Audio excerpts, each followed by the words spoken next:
Yo, what's going on? What's going on? So, it's been a while. It has been a while since I've done a live stream. Um, I did one Saturday, but I didn't use the equipment, so I'm gonna be a little rusty as pertains to using this equipment. So, bear with me if I have any technical difficulties, but we're gonna try to make this thing work out. How's everybody doing tonight? Come on in and do me a favor, type five in the chat. Let me know that you can see me and you can hear me. Uh, all right. Type five in the chat for me if you don't mind. If you can see me and hear me. Leslie, what's going on? Colleen, what's going on? Maybe that actually wasn't her voice. I think pretty much everything is hacked. We'll see. Angela, what's going on? All right, cool. Five. Y'all can hear me. Y'all can see me. Good, good, good. Let me just pull this up on my cell phone real quick and share this out. And we're going to get into this conversation. How are you all holding up out there? How are y'all holding up? Everybody doing all right? I hope you all are focusing on your health. All right, because at the end of the day, that's what I'm here for. Um, I'm here to assist in helping you all get healthy. Um, our main tool that we use is fasting, whole foods, mindfulness as pertains to our timing of eating and the types of food that we eat. Um, Exercise, of course, these are the things that are fundamental and that are important outside of everything that we're going to talk about. But the foundation of it is that we have to do for ourselves. Okay. So that's what we're going to end up talking about at the end. But I think it's important that we cover things like this because I understand. I understand that a lot of us hold these people, these leaders, these politicians, these officials. We hold them at a high standard. Um, a lot of us value their opinions, and we listen to them. We take their advice and their recommendations. And I challenge that, especially as it pertains to the healthcare aspect, because if we were to look at the timeline, look at their history as pertains to chronic conditions. Okay, so I make a distinction between chronic conditions versus emergency situations and urgent situations. As pertains to emergency situations slash urgent situations, I feel that America is one of the best that can do it as it pertains to accidents and wartime medicine in general, just wartime medicine in general. But when we start moving over into the realm of chronic conditions such as type 2 diabetes, heart disease, obesity, insulin resistance as a whole, big fat F, big fat F. And so it's no surprise for someone like me who's been studying this for a very long time to see that the very healthcare system that has failed us all as pertains to handling something such as type 2 diabetes. It's no surprise that we're in the situation that we're in right now. It's no surprise that the majority of cases, the overwhelming majority of cases, as pertains to those who are unfortunately doing the worst with this virus, has multiple comorbidities, with a common denominator being obesity, type 2 diabetes, and high blood pressure. It's no surprise. It's no surprise. And when we look back as pertains to uh, us having some type of system to assist us or assist you all in improving those conditions. And if we were to grade them as far as how well they've done this whole entire time, um, we have to keep in mind that we are the richest country in the world. We spend the most on healthcare in the world. We are the most medicated while also being the sickest. At some point, after seeing that year after year, you have to start asking questions about what's really going on. I mean, you don't have to, but I would advise you to look into that.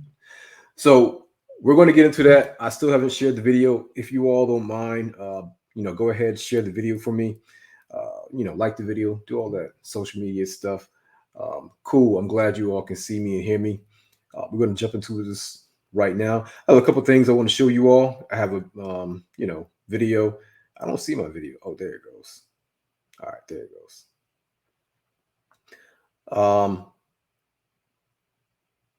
Let me just share this real quick, y'all.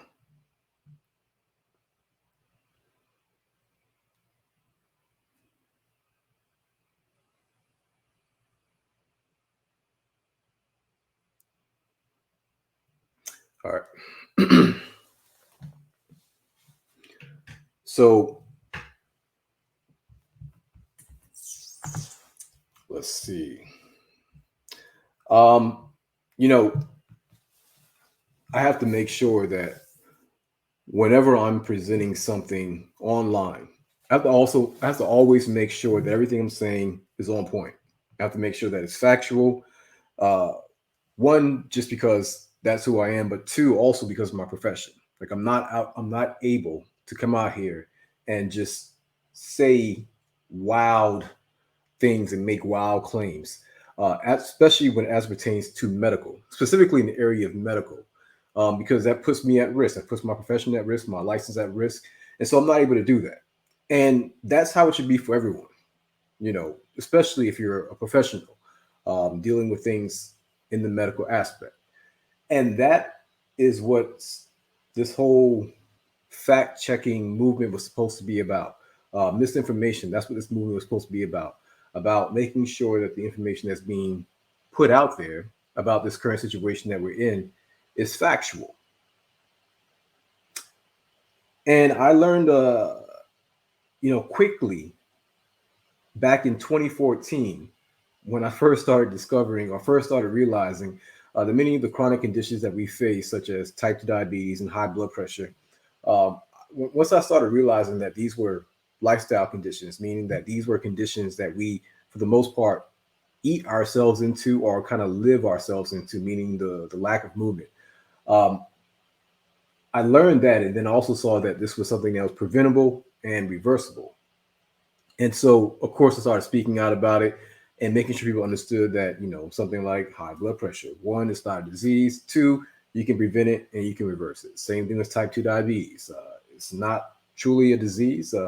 Also, you can prevent it and you can reverse it.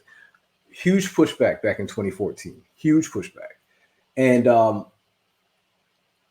I, I mean, people went as far as phone calls to the office, emails, calling the health department. Um, People took this to a very extreme level as far as trying to quote unquote correct me or trying to get some type of legal actions against me. And of course, it didn't work. I'm still here. I'm still doing what I'm doing. I'm still screaming from the top of my lungs. Type 2 diabetes is preventable and reversible. It's not a chronic and progressive disease unless you continue to manage it the way the healthcare system is teaching you. But nonetheless, I say all that to say this. I learned quickly that if you are going against the mainstream narrative as pertains to, I'm sticking to health, but really I believe is when you talk about anything in general. But if you start going against the mainstream narrative as pertains to health, you're going to get a lot of pushback, even if you're telling the truth. However, if you are going along with the mainstream narrative, you won't get any pushback, even if you're lying. So as long as you're lying in the direction of the mainstream narrative, like if I'm lying in the direction of pushing this product or this jab, the pushback will be little to none. But if I'm lying in the direction against it, deplatform, uh, ban, suspension, multiple things, legal actions. So the unwritten rule is that you can lie, but the lie just needs to be for us. And so that's what we're going to see right now. Many of you already know that right now, you know, your president, Joseph Biden, Joey B, he has chosen to use OSHA or made an attempt to use OSHA in order to mandate that businesses that have over 100 employees um, either mandate that their employees get the vaccine or test weekly, which I don't know if that's an option for all of these places. or they lose their jobs. And so, because they already made their recommendations, they already, pretty much begged everyone to get it, and they did their campaigns XYZ. Since they're not at 100%, they still want to push it, and so now they want to now reach into people's workplace. Next is going to be their households. Right now, they're in their workplace, and so since the federal government can't do it themselves, they're now using their arms to do the job for them. And this is a tactic that's going to work. It already has worked, because what we're going to see, like, this is going to be one of the greatest pump fakes of history. Because even if the Supreme Court strikes it down, too late. Like, people have already been forced and coerced into getting the shot, even if they, regardless if they wanted to do it or not, it's already been done. Uh, Jobs, people's workplace have already made it mandatory, essentially, whether it was legal or not. And so it's already happening, even if on paper it's not going through or hasn't gone through yet. And they knew that that would happen. It's a pump fake it's a pump fake from hell. They already knew that this was going to happen. So right now, uh, this decision has made it all the way up to the Supreme Court, the highest court in the land. We're talking about people who, this is where policies are made and killed, pretty much. And so this is now where this issue is now sitting in the Supreme Court. So I believe it was Friday. Uh, the judges were making their remarks and giving their opinions and their judgments on whether or not this should be something that should take place.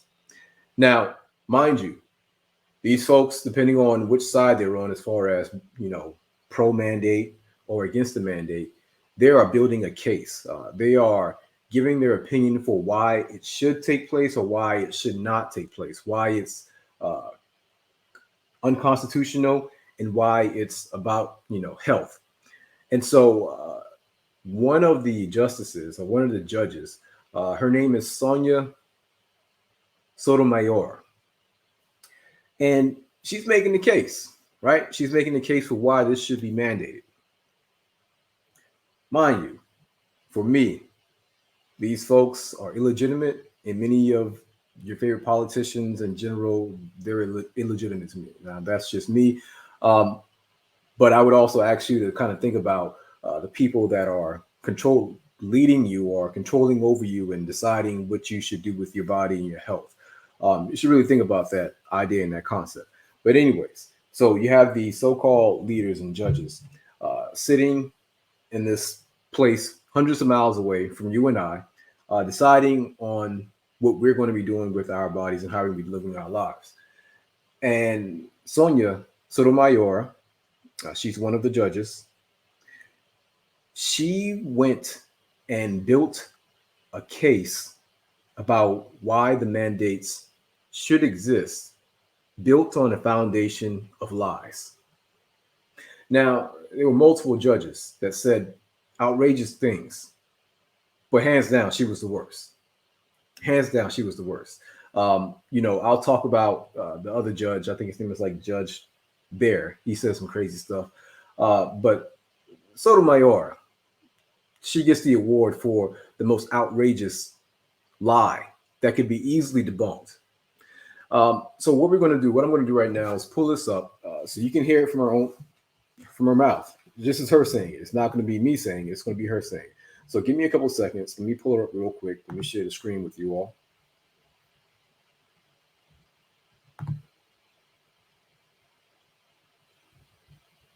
Hold on real quick.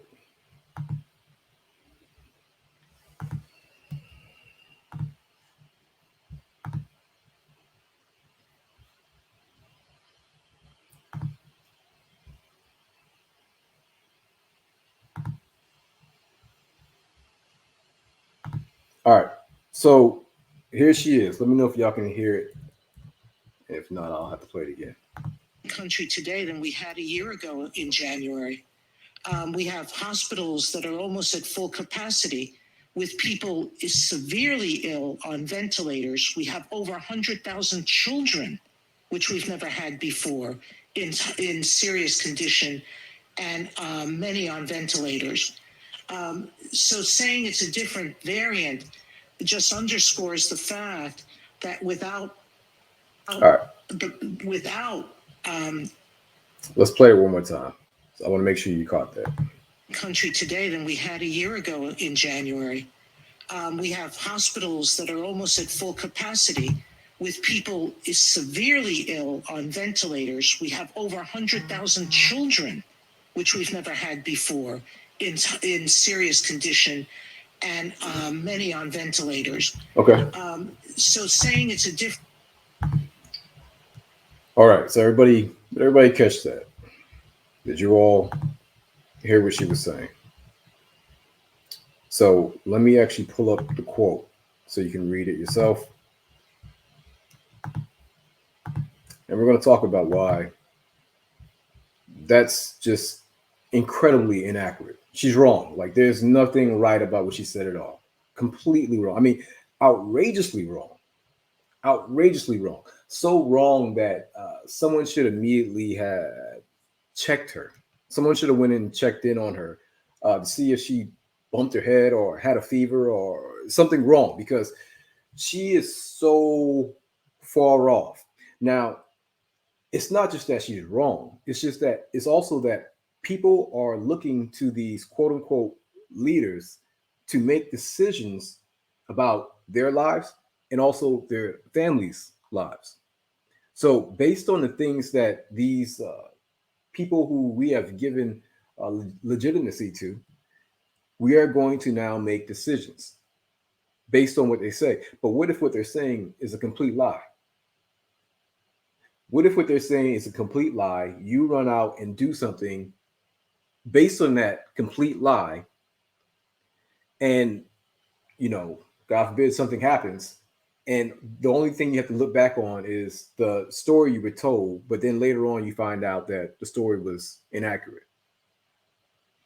And so here is, make sure y'all can see this. Here's the actual quote of what she said. We have hospitals that are almost at full capacity with people severely ill on ventilators. We have over 100,000 children, which we've never had before, in in serious and many in serious conditions, and many on ventilators. That's false. That's a lie. She lied. Your Supreme Court justice told a flat out lie. There's nothing true about that at all. There's nothing true about that at all.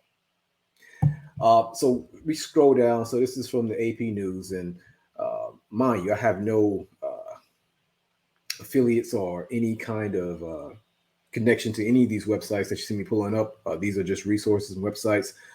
So take it easy with the whole red blue gangbang that a lot of you all do. All right, so let's go right here. The latest data from the Department of Health and Human Services show that 5,018 patients in pediatric hospital beds across the country who have either tested positive for COVID-19 or are suspected to have the virus. The number of confirmed cases was 3,743.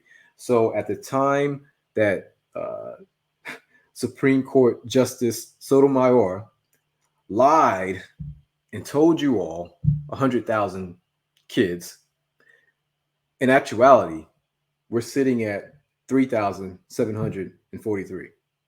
You can do the math. You can try to see how big a gap that is.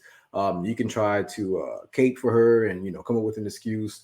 Rochelle Walensky, she tried, but what do you all think about that when they are making such?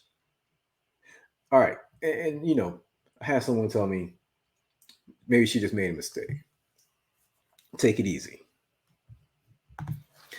Nah, no, nah, no, not at all. You got to understand that these folks, they are the aggressors in the situation. They are the aggressors in the situation. They are working extremely hard and aggressive to force their citizens to take this jab for a virus that, mind you, has a survival rate of 98 to 99%. That's the part that no one's talking about. No one's, I don't really hear anyone's talking about that. In addition to that, the vaccine does not stop the spread nor the transmission. And so, if the purpose of this vaccine mandate in the workplace is to stop contagion, well, that's not going to take place. We see it right now. They're still calling these things breakthrough cases, but they're not breakthrough cases. They're just cases. Like, at what point do we just call these cases versus breakthrough cases? And so, if you're going to jump out the window and try to force people to take something and expect them to play nice back with you, they have no right. Like, it is not on them to be nice in return to you when you're the aggressor. These folks are the aggressor. All right. They are the aggressor. They are the ones trying to force millions of Americans to take this vaccine for a virus that has a 98, 99% survival rate, with the overwhelming majority of those patients who are unfortunately hospitalized or die from the virus have several comorbidities. They're pretending that this virus does not discriminate, but this virus absolutely does discriminate. We can see it based on the age, and we can see it based on the comorbidities. This is not the idea that they think it's okay to mandate this vaccine to every single human in the entire world, regardless of your health status. It's ridiculous. So much so to, of course, there's something else behind it. It's not about health. So, no, she doesn't get off the hook just because she's old. What is she, crazy? She's the aggressor. All of them. And so, no, it wasn't a mistake. I mean, how are you going to be on the Supreme Court, be a judge, and not check your facts? Like, you are a judge. You have to make decisions based on facts. And if you are thinking that there are 100,000 kids in the hospital on ventilators, then I guess I can see you wanting to take some action. But how did you get that number? Like, who gave you those numbers? Who was fact checking? Like, you don't have any help. Like, help? You don't have an assistant? Like, what's going on? And then I'll get to the other guy. But I want to show you something that's even more of a problem, because they have continued to do this, and they have continued to lie about multiple things. But one of the things that they've been lying about is, in order to get this objective met, is they've been using the kids. They've been using kids. And so what I want to do in order to kind of bring some clarity and logic to this whole entire thing is, let's look at the stats. Okay. So real quick, let me share my screen again.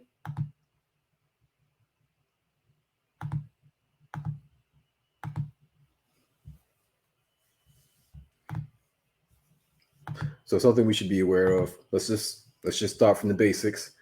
United States coronavirus cases so far since this pandemic has began. Total number of cases: 62,661,272.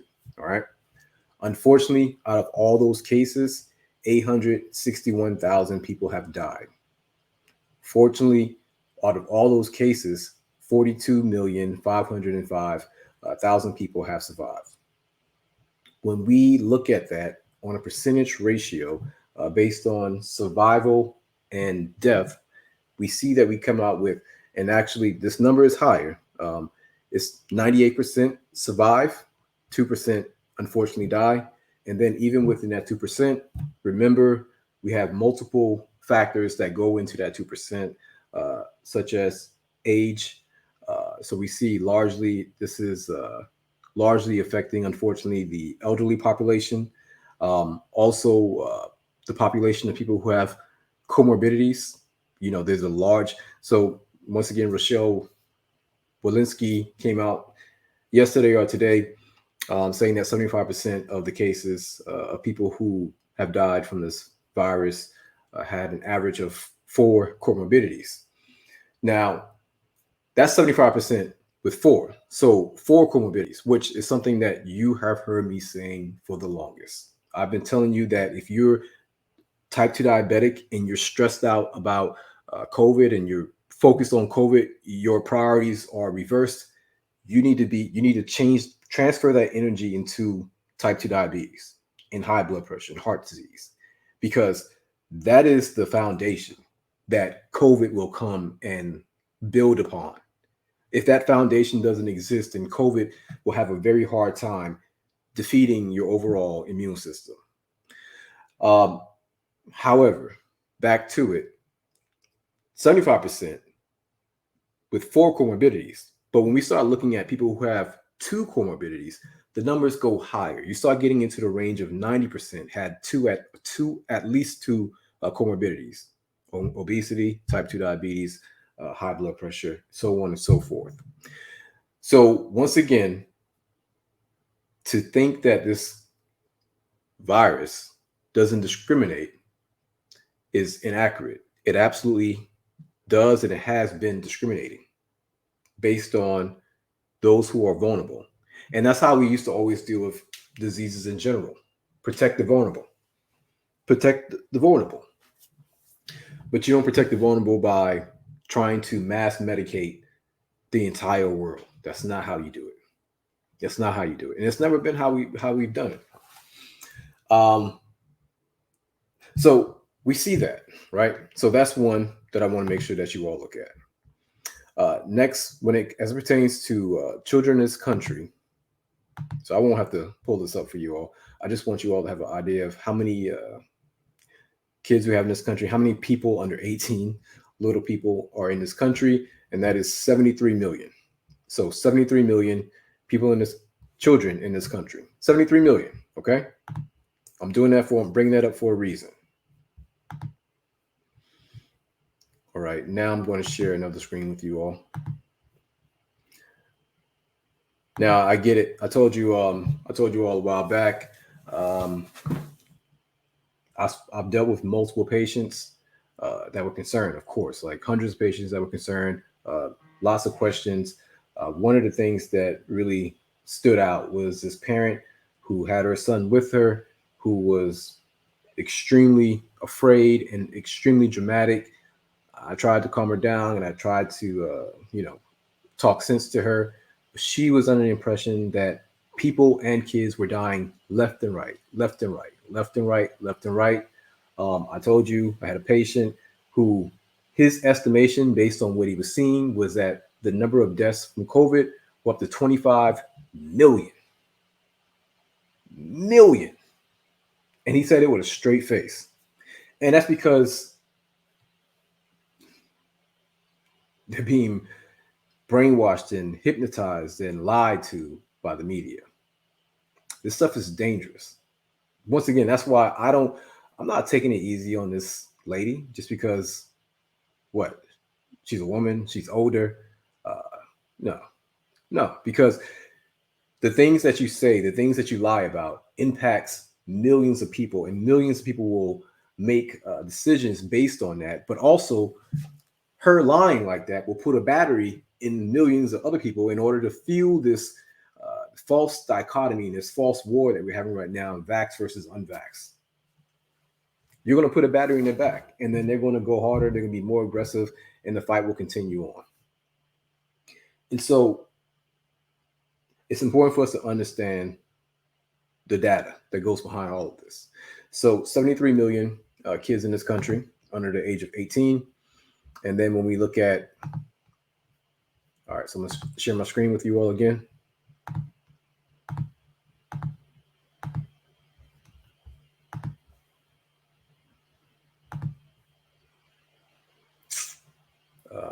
Is that the right one? No.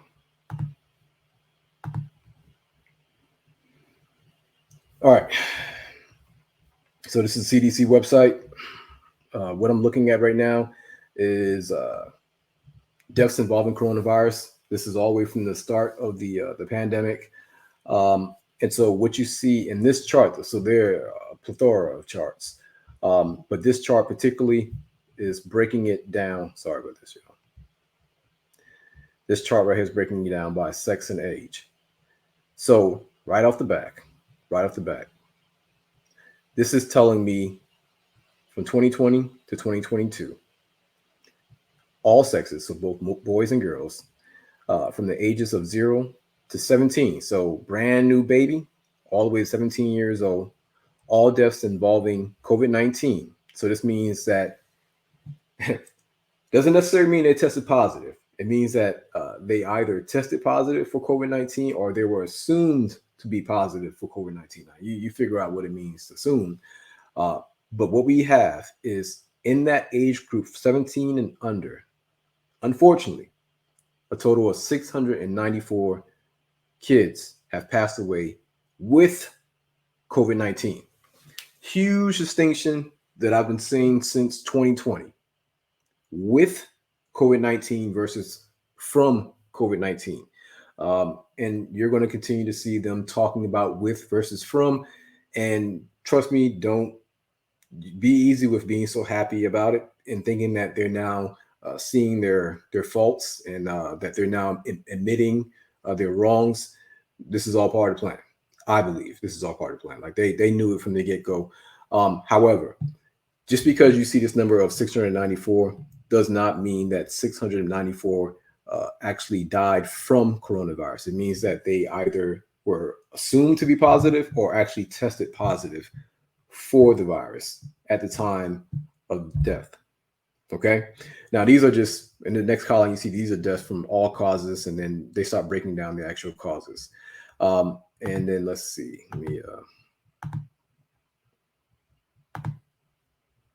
And then if you want to actually look at the males versus females, it breaks it down.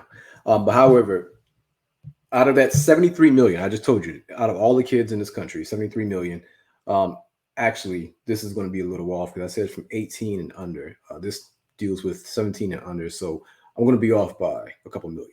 I might be off like your girl, Sonia Sotomayor. But we're talking about out of that 73 million, unfortunately, 694 of those deaths were in this, of those kids died. So of that 73 million, unfortunately, 694 have actually died with COVID or assumed to have COVID. And so this number in actuality may actually be smaller because once again, it's with. So we don't really know that they're saying they know and they're going to release the numbers. We'll see. But you don't even actually know how many have actually died from COVID. You all just saw recently, and if not, I'm going to be doing a video later on, that they say at least 60% of the kids, the teenagers that have passed away from COVID were obese. And so the common factor, the common denominator in all of this since 2020, since the beginning of this whole entire pandemic, has been the underlying health conditions. Once again, how nice would it be if we actually had a system in place that would actually help us care for our health or help us actually improve our health? What if we actually had like a healthcare system? That's right. We do. So one can say that these folks are packaging their decades of failure into a pandemic and blaming it on the pandemic. It's kind of like that whole housing bubble thing. All right. Anyway, so the country was already vulnerable, extremely vulnerable, because of our rates of type 2 diabetes, high blood pressure, heart disease, obesity, and just in general, insulin resistance. We were already vulnerable. In addition to our so-called healthcare leaders were failing us in the realm of chronic conditions.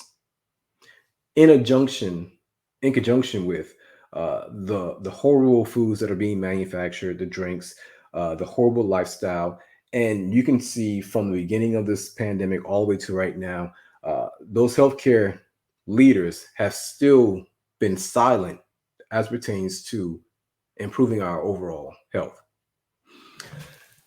So one of the things that they've been using in order to really get people or convince people to go ahead and do what they want us to do is by using the kids. I just showed you 694 kids, unfortunately, have passed away with COVID 19, not so much from COVID 19, and that is out of a number of 73 million. And this is, they've been lying and using kids for the longest. I'm going to show you a video of this doctor, and this was around Halloween a couple months ago. All right, let me let this ad play, y'all. Hold on. All right, so let me share my screen real quick.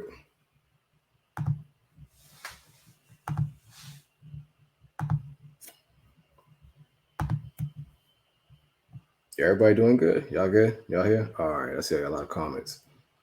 Trying to pull this video up.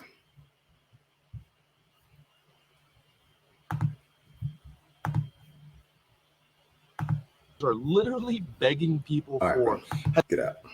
Understand that if your child gets COVID, that could be. All right, so a third of check this guy out. This is a doctor, quote unquote doctor, and you know, all these folks, they're doing their part as far as scaring the crap out of people in order to get their objective complete, to get their mission met. So let's hear what he has to say.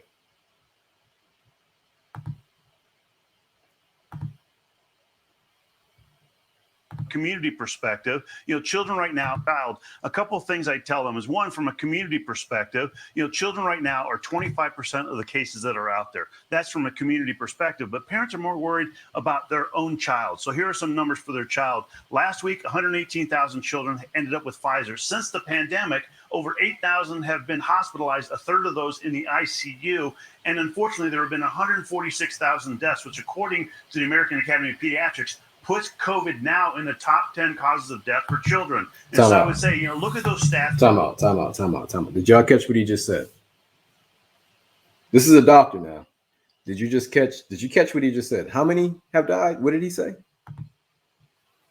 Let me bring it back a little bit. Deaths, which according to the American Academy have been hospitalized, a third of those in the ICU. And unfortunately, there have been 146,000 deaths, which according to the American Academy of Pediatrics. 146,000 deaths. That's what he just said. Kids. This doctor on, what news channel is this? This is Today. I don't know what that logo is. But one of these news channels, he just sat up here. In order for him to make the case for getting the vaccine, he told a flat out lie. That's what I told you. As long as you're telling a lie that's going in the direction of pro the product or pro the mainstream narrative, no problem. We're going to let you stay up. But if you start lying against it, or even if you start telling the truth against it, yeah, we're going to deplatform you. We're pulling you down. We're going to take you down. This guy, his lie is worse than Sotomayor, Like, that's the only pass you'll get, because this guy's actually a doctor. He's actually a doctor. One more time. Since the pandemic, over 8,000 have been hospitalized, a third of those in the ICU. And unfortunately, there have been 146,000 deaths, which according to the American Academy of Pediatrics, puts COVID now in the top 10 causes of death for children. And so I would say, look at those stats, because. All right, so 146,000. At the time of this video, there was less than 600 deaths, pediatric deaths at the time of this video. This guy just said 146,000. So once again, if you're a parent and you're really nervous and you're trying to make a decision about, what to do, and you're trying to really just make sense of this, and you hear people saying one thing, you hear other people saying one thing, you hear your trusted resources telling you this thing and other thing, and you have all this stuff going on, and then you hear this guy who tells you 146,000 kids have died. So once again, do what you want to do. That's what I'm about. I'm about you making a decision for yourself based on facts, regardless if you get it or you don't get it. My thing is, I just want you all to make it for yourselves based on facts and not based on fear and coercion. And what they are doing is they're lying to you. They're utilizing fear in order to get you to make a fast decision. And so once again, if the virus is that deadly and that bad, and you got the antidote, you don't have to lie. Like, trust me, if you got the goods and you're the only one with the goods and people need it, like, they're gonna come get it. But why are you lying about it? And why are you lying so hard? And so let me show you guys something else. Once again, they've been doing this over and over and over and over, lying over and over about the cases in general, but also with the kids. I mean, using the kids. Let me show you guys an article real quick.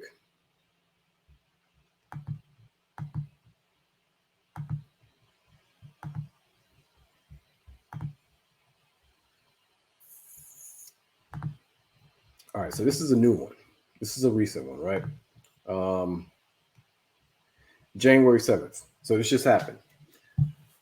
You all tell me what you make of this headline and what you make of the first paragraph or two. Hospitalizations skyrocket in kids too young for COVID shots. So these folks are very good at walking that fine line of telling the truth while being aggressive at hinting at one thing. That way, when stuff hit the fan or they try to come up and sue us, technically, legally, we didn't say what they think we said. Now, you interpreted it one way, but that's not what we said. And so they'll be able to beat the case because what you interpreted it as is not what we said. So you assume one thing, but that's not what we said. And so this headline, hospitalizations skyrocketing kids too young for COVID shots. Hospitalizations. What are you thinking hospitalizations are for? Like, what are you thinking when you read a title like that?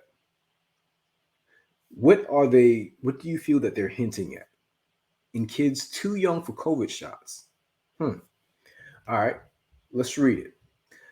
Hospitalizations of U.S. children under 5 with COVID-19 soared in recent weeks to their highest levels since the pandemic began, according to government data released Friday on the only age group not yet eligible for the vaccine. Okay, yeah, sounds interesting. The worrisome trend in children too young to be vaccinated underscores the need for older kids and adults to get their shots to help protect those around them, said Dr. Rochelle Walensky. Of course, that's what she says. What else will she say? She doesn't know how to say anything else other than that. Get your vaccines. That's the only thing she knows how to say. Since mid-December, with the highly contagious Omicron variant spreading ferociously around the country, the hospitalization rates in these youngest kids has surged more than 4 in 100,000 children, up from 2.5 per 100,000. All right, so what do you all think about what you just read? It sounds pretty concerning, right? I mean, since December, December was last month. We're talking about the new highly contagious Omicron, and hospitalizations are increased. We went from 2.5, now we're at 4 in 100,000. So it sounds pretty concerning, especially when you see the headline mixed with the stats. And then you see the worrisome trend in children too young to be vaccinated underscores the need for older kids and adults to get their shots, right? So it seems pretty concerning. However, if you keep reading, which you got to know how these folks play, you keep reading, and then they tell you something that probably should have been one of the first things they told you. Most of the COVID positive kids in the hospital are actually not here for COVID-19 disease, McGuire said in the email. They are here for other issues, but happen to test positive. Don't you think that's kind of important to know? Because the way you framed it in the beginning, and there's more, the way you framed it in the beginning was like the hospital doors were being knocked down by little infants and toddlers who had fever and runny nose and just sick from coronavirus. Like when I read this and I see this title, I get the sense that, things are getting really, really, really bad. Like not kind of bad, or things are just kind of increasing, but they're not bad. No, I get the impression that things are pretty bad. However, when you read down here, most of the COVID positive kids in the hospital are not actually here for COVID-19 disease. That's something that you should say in the beginning, if you were trying to be honest. They're here for other issues. So, in other words, if a kid breaks his leg and they go to the hospital, they're testing everybody. They're testing everybody. And so, if you happen to test positive, but you're here for a broken leg, you are COVID hospitalization for pediatric cases. That's how this thing works. Um, Fauci also said, oh, so this is the head keeper elf in charge. The nation's top infectious disease expert, Dr. Anthony Fauci, said earlier this week that Omicron appears to cause less severe disease across the board, but that the sheer number of infections because of extreme contagiousness will mean that many more children will get infected and a certain share of them will wind up in the hospital. Fauci also said that many children hospitalized with COVID-19 have other health conditions that make them more susceptible to complications from the virus. That includes obesity, diabetes, and lung disease. Once again, they keep making it seem like the vaccine or not being vaccinated is the common denominator. It's not. The common denominator is the underlying health conditions. Always has been and will likely always be. It has always been the common denominator. It has always been the main thing to focus on and to deal with and to address, which for them has been the exact thing that they have refused to focus on and have refused to actually address. Nah, they wanted to give you free donuts in order to get a shot. Like that was their way of getting you healthy. Let's scroll down a little bit more. Okay. All right. So not this article. So that's one article. I just want you all to see how they're playing with you. They know that your friends on Facebook or whatever social media platform you are, who are pro you going ahead and getting this, are going to copy and paste this. And when they copy and paste it on their Facebook page, this is going to show hospitalizations, kids too young for COVID shots. And then they're going to have this caption on it. Y'all keep playing with your kids' lives. If you love them, X, Y, Z. And so they're going to shame you. You see this title, you're going to be shaken up. You may not actually read the whole thing because you get to the beginning and boom, you see the uptick in kids and how they're vulnerable and how it went from 2.5 to 4 and 100,000. You see that 100,000, you're like, yo, that's a big number. That looks pretty bad. But you may not even make it down to this part where the guy's like, yo, most of the COVID kids we just told you all about, all that stuff we were scaring y'all with, they're not even here for COVID. They're not even here for COVID. They just happen to test positive for COVID, but they're here for other stuff. One more thing to show y'all.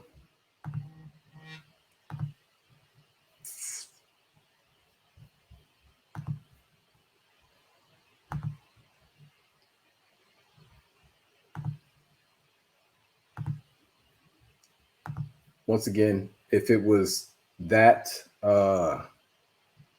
serious and deadly and you really had the antidote and the cure and the thing that's really going to keep us safe, like you don't have to lie. You don't have to lie.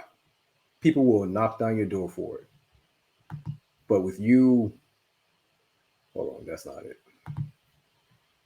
It just seems so strange that they're lying in order to get this thing across. All right, so one more article I'm gonna read y'all.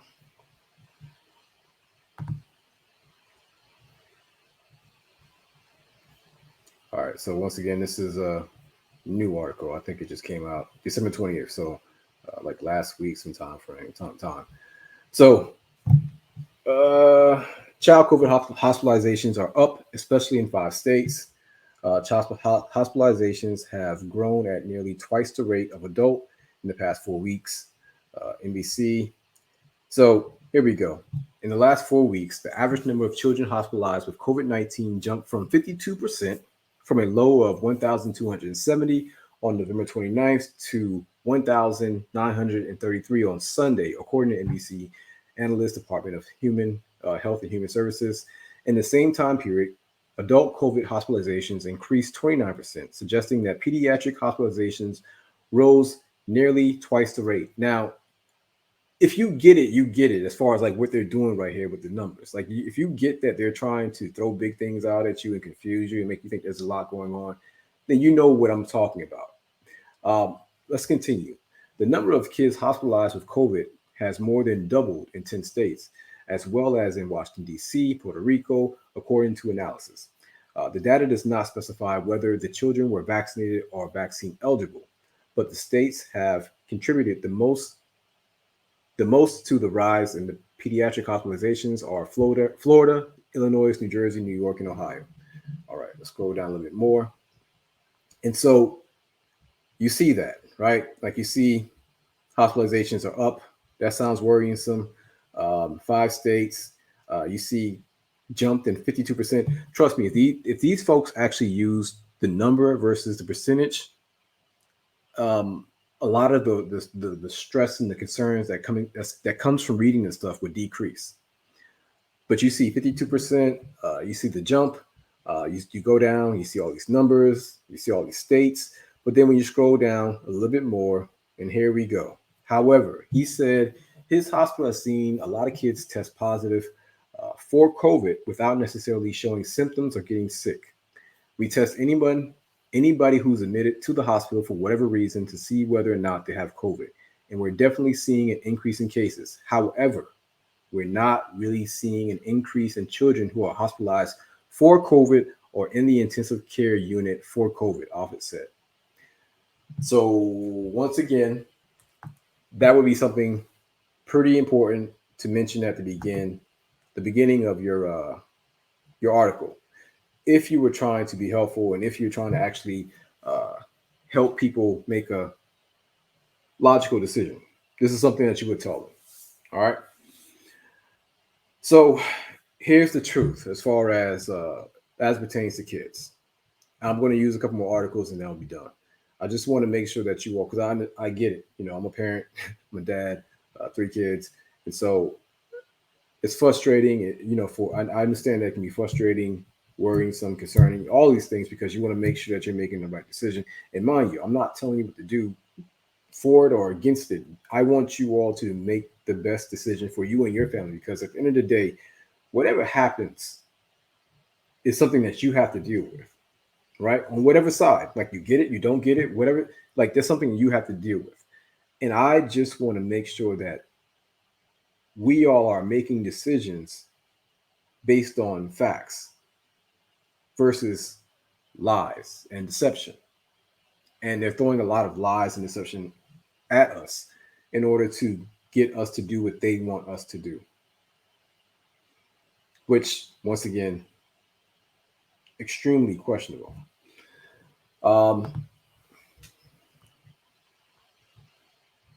right, I'm gonna show you how this and I'm getting off. All right, here we go. So some of you may be wondering, what is the risk? What are the chances? How should I kind of look at this thing as pertains to my kids? And I'm just going to show you what, the experts say based on, the data. So this is the New York Times. I don't know if you all will be able to pull this up. You have to have a password or account. But anyways, it's the New York Times, COVID and age. An unvaccinated child is at less risk of serious COVID illness than a vaccinated 70-year-old. Scroll down. And so pretty much here's the summary.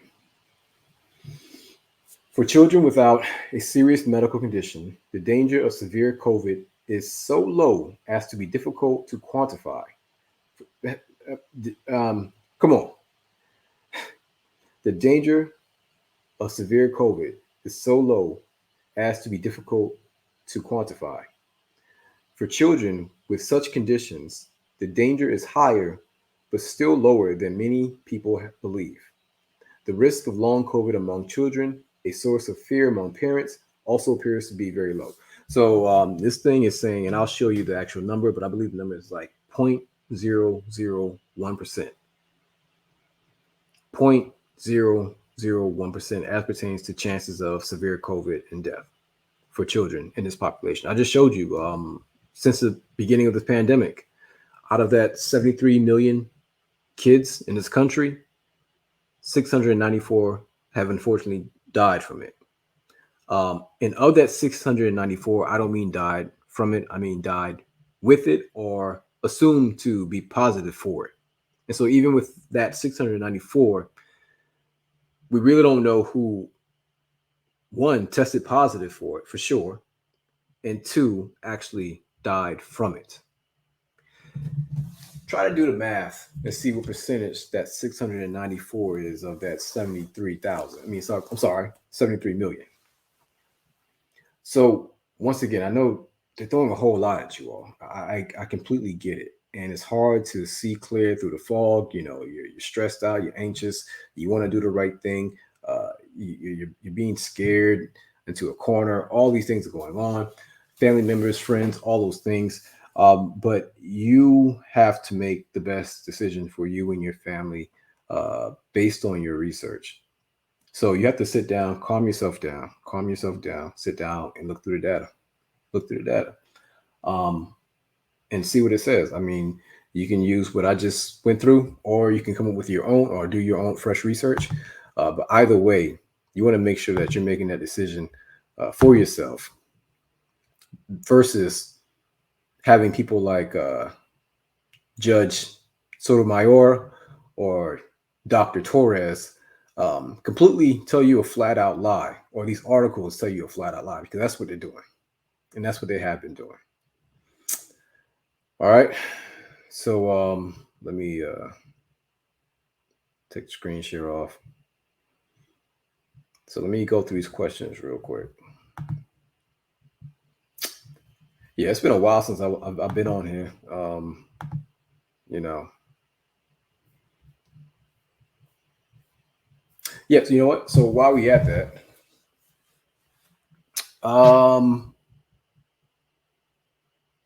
what are you going to do about this relationship that many of us are in as pertains to this healthcare system? That if we had to be honest and look back at how it served us as a country, particularly in the area of chronic conditions, um, it's failed us, or it's failed in general. Now, I'm the type of person where I take responsibility for everything in my life. So, um, if my health is not doing good, I chalk it up to me. However, I get it. You know, when you have people called healthcare providers, and you have a system called healthcare, the system of healthcare, um, you know, it's easy to believe that they're going to help provide health for you, or they're going to help provide accurate information.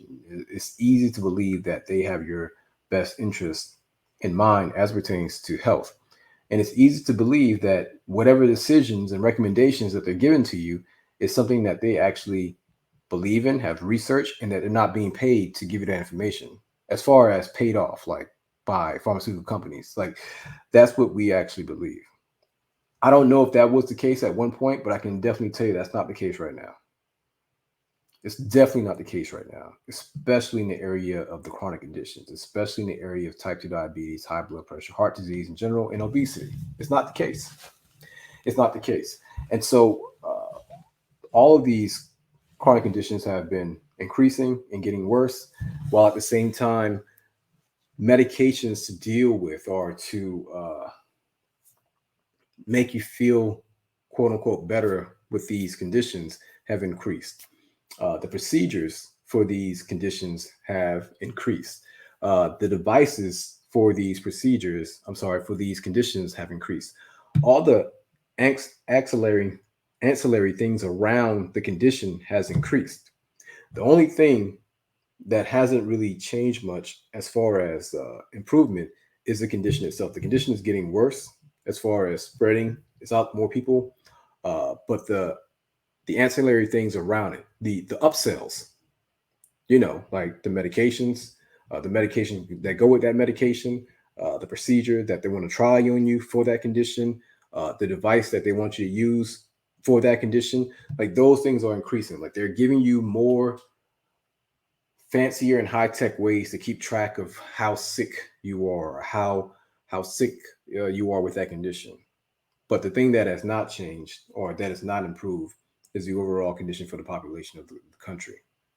And so, what I'm asking you all is, are you truly satisfied with what you're getting from this system?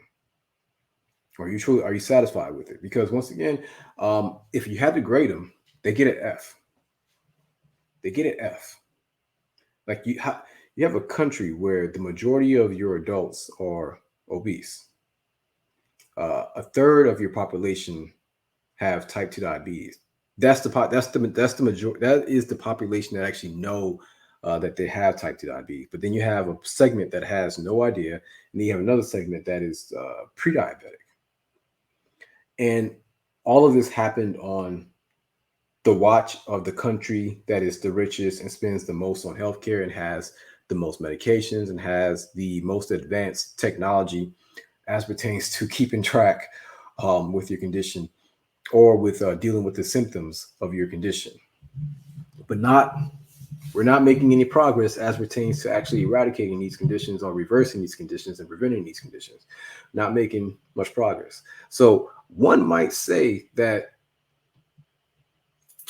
this is just good business.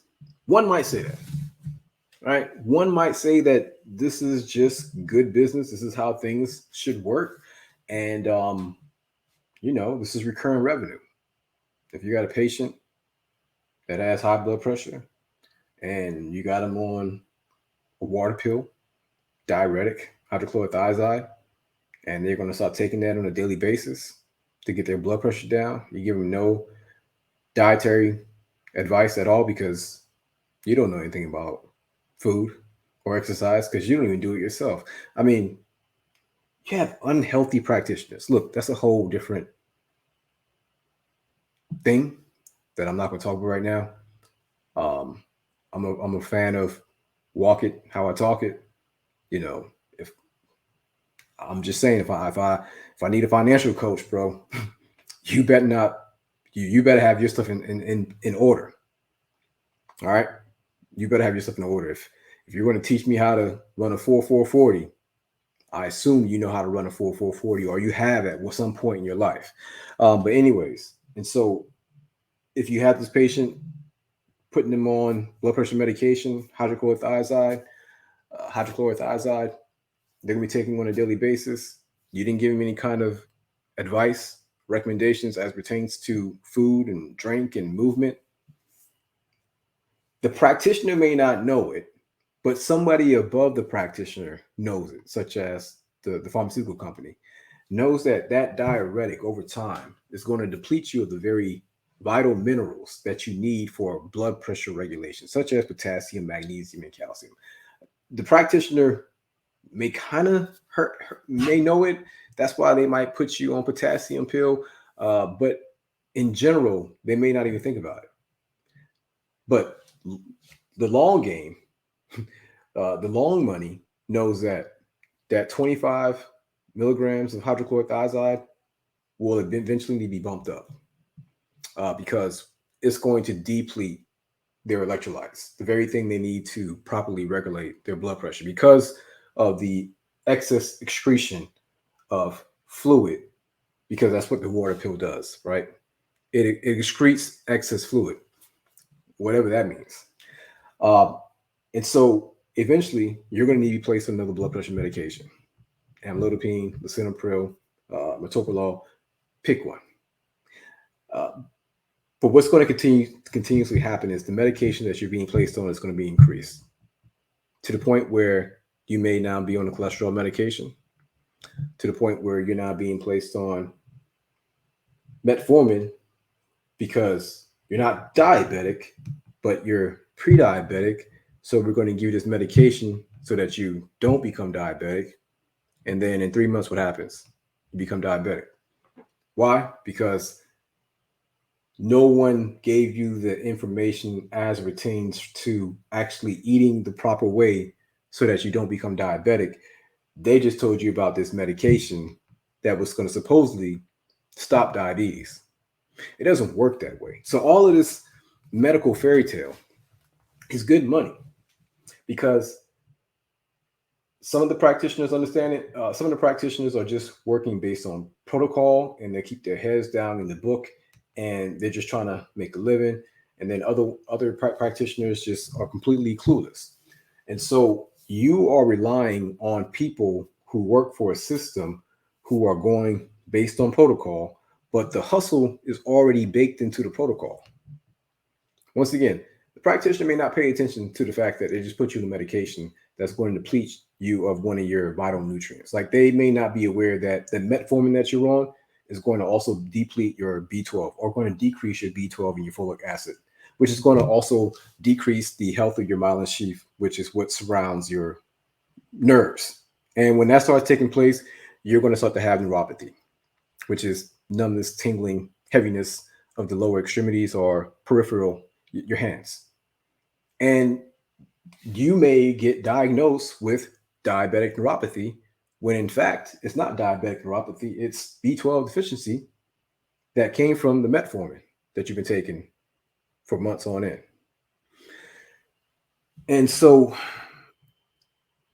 when you have that much confusion and that many things going on, it just becomes good money. It becomes a fantastic business model, although not built on morals and ethics, but it is built on recurring revenue that's increasing because nobody understands what's going on.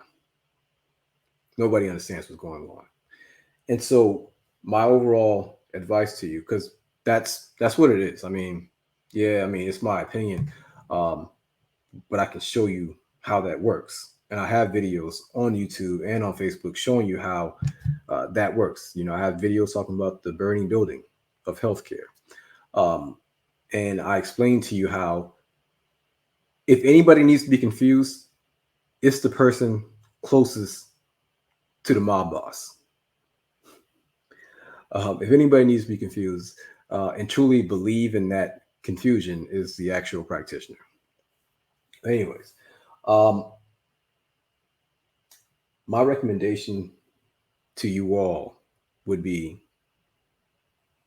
do whatever you can to become less dependent on the system that has shown you consistently that they just don't like you like that. They like what you can do for them. They like your money. They like the power and the control. But as far as actually improving your overall health, nah, like that's how you lose a customer. Like you're stupid. Like that's what they're thinking. Like you want us to get rid of our customers by getting them healthy. This is all my opinion, but once again, I can back it up. And so they won't do that. Forget about it. If that was the case at one point, it's definitely not the case right now. Chronic medicine, chronic conditions is extremely lucrative. They have no intention on reversing type 2 diabetes or showing you how to reverse type 2 diabetes and prevent it. High blood pressure, obesity. Obesity is going to become this thing that you just can't talk about. And they're going to make you feel good about being obese. Trust me. They already tried it. And you're going to be feeling the second wave coming very soon, to the point where we as practitioners won't be able to use that word. We'll have to kind of like lightly talk about it. But these are all things to make you feel comfortable in your suffering so that they can profit off of it. They're going to profit off of your pain and your suffering.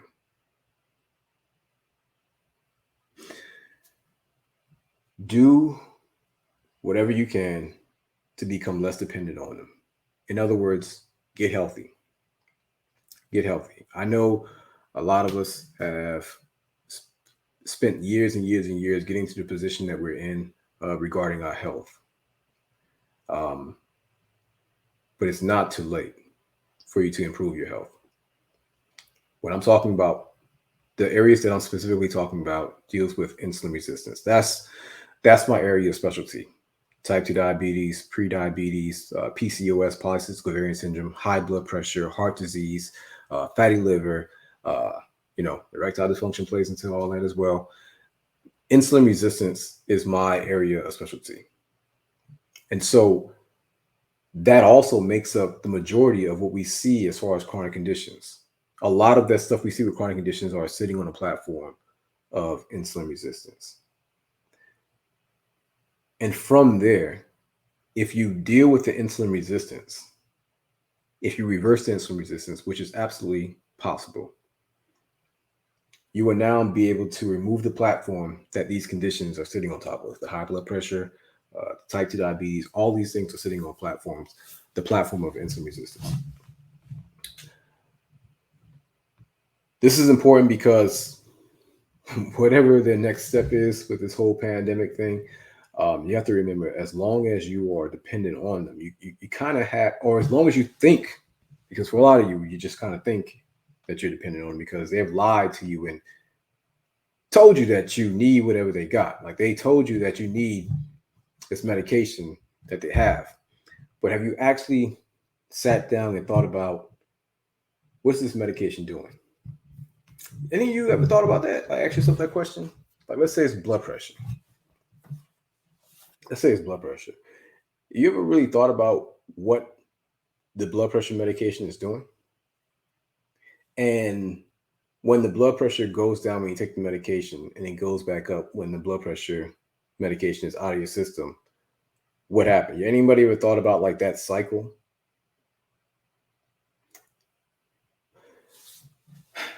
What kind of results are you getting from something that you have to continuously take? Like just think about it. Okay, like let's really think about it now. There used to be a time where we used to have these things called vaccines, and the way these vaccines would work with it is that they would take like this a dead or inactivated form of some type of virus or something, right? And they would then introduce that to the body, to the immune system, right? The body would recognize the pathogen and then develop an immune response to it and develop antibodies to it. Those antibodies, the immune system would then attack the virus, defeat it. And then once it was defeated, those antibodies would stay elevated for a short duration of time until the body realized that, all right, the actual virus or the pathogen or the enemy has been neutralized. We can now decrease the antibodies. They decrease the antibodies, but before decreasing the antibodies, they create something called B and T cell memory. These are cells that will remember those pathogens should they dare step foot into your body again. Real quick side note, it doesn't make sense to think that you should keep elevated levels of antibodies for anything. Elevated levels of antibodies are not natural. I mean, before 2020, we knew that. Before 2020, we understood that high levels of antibodies chronically was unnatural and also unhealthy. High levels of antibodies, in addition with being unnatural, also is unhealthy because it increases the viscosity of your blood. It thickens your blood. It makes your blood very thick, which makes it hypercoagulable, which makes you more prone to clotting.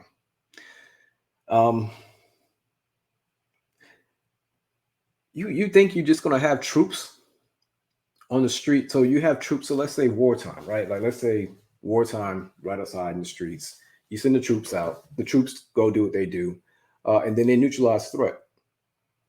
But we don't know who else might be coming. So for a couple of days, we let the troops stay out there, and the civilians, stay in the house while the troops continue to roam the streets. But at some point, we got to get back to life, right? We can't continuously have the troops walking around with M16s, day in and day out. The troops are the antibodies. And so in order for us to get back to life and, little Tasha and Eric can go back to school and play outside and everything, and life to get back to normal, troops, y'all got to come back. Y'all got to come back inside. Now, come back inside. We're not going to kill our troops, but we will ask them to, get back to normal life, but also remember how you defeated that enemy. That way, if the enemy comes again, boom, just like that, we get right back out there. We know what to do.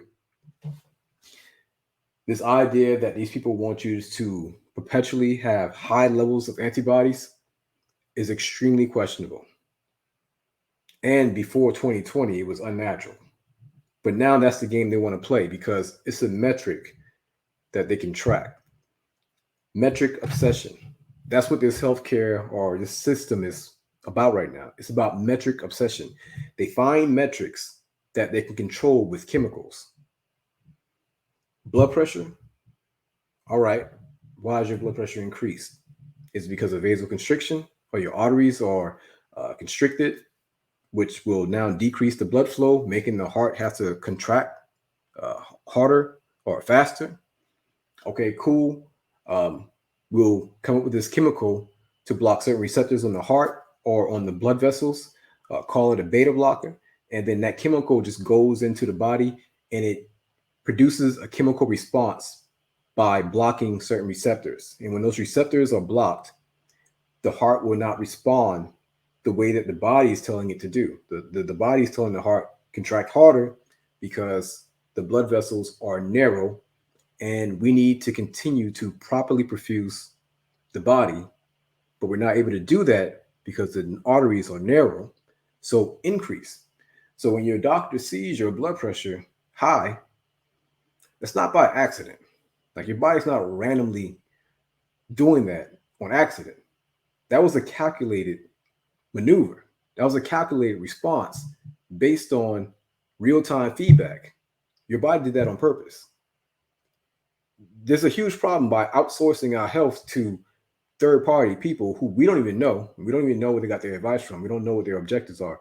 But that's what we've done for the most part. We've outsourced our health to third parties in general, and they are now making decisions for our body, saying that they know better than what our body is choosing to do. Like your body actually chose to increase the blood pressure based on the lack of blood perfusion. And so now the chemical is introduced.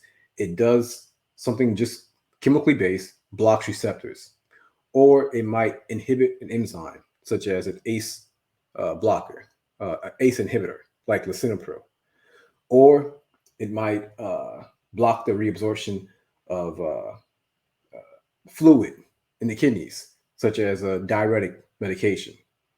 And so really the chemicals are performing tricks and gimmicks. Like they're not really providing with health. They're just performing chemical tricks that will grant you a chemical response that you will look at and say, well, the blood pressure is down, lower, so I must be good. They told me I need to get my blood pressure right here. And so you met the requirement for the metric. But mind you, there was a reason why your blood pressure was high in the first place. And it wasn't because you didn't have the medication. It was because your arteries were stiff. It was because you have blockages in your artery. It was because your blood is thick. There was a reason for why your blood pressure was high. When you take these chemicals to block or inhibit or to block reabsorption, you're not doing anything about the actual foundational problem for why the real problem was there in the first place. And so since you're not addressing the real problem and you're only doing metric management by taking a chemical, this is something that you will have to do day in and day out, over and over and over. Same thing with type 2 diabetes, same thing with cholesterol, same thing with all these chronic conditions. You're not getting real results. Whatever results you think you are getting are rented results. You don't actually own the healthy blood pressure. You rented it with the help of your cosigner, lisinopril. You don't own the good blood sugar of 110. Your cosigner, who has the real good credit, is responsible for that number. But miss a day without the blood pressure medication, miss a day without the metformin or whatever medication you're taking for diabetes, miss a day, and then the true number comes out. And so this is when the quality questions need to come out, because if the number looks good when you're medicated, but the medication leaves your system and your numbers go right back to where they were at, what's really coming out of this whole entire thing? Like, what are you really getting out of this whole entire exchange of taking medication? Like, what are you really getting from it? Are you getting healthier? Because if you were getting healthier, you would see the numbers improve without the medication. But you don't see that with medications, not for these chronic conditions. But there is one thing that you see the numbers improve day in and day out when you're doing it. And that's when you're addressing the lifestyle. That's when you're addressing the actual thing that actually caused it to be that way in the first place, which for the majority of us is lifestyle. The things we eat, the things we drink, our lack of movement. These are the things that actually cause the blood pressure to be increased or causes the cholesterol, the weight, the blood sugar. It's the things we're eating. It's our consumption. That's why these are preventable conditions. That's why these are lifestyle conditions. These conditions are only here based on our lifestyle. Therefore, if you want to prevent them or reverse them, we have to focus on the lifestyle. It's not the medication. And in fact, the medications don't do what you think they're doing, which is why you have to continuously take them month in and month out. Let's get back to that thing that we used to call vaccine. Yeah. So I was telling you back in the days, we used to have this thing called a vaccine, right? And I told you about how the vaccines to work. They used to take a dead or inactivated virus and induce it to the body. The body would mount an immune response. Over time, antibodies increase. Over time, the antibodies would decrease. B cell and T cell would be on deck in case that pathogen presents itself again. The body knows what to do. That's what the vaccine would do. The thing about those vaccines is that they talk about, the MMR, measles, mumps, rubella.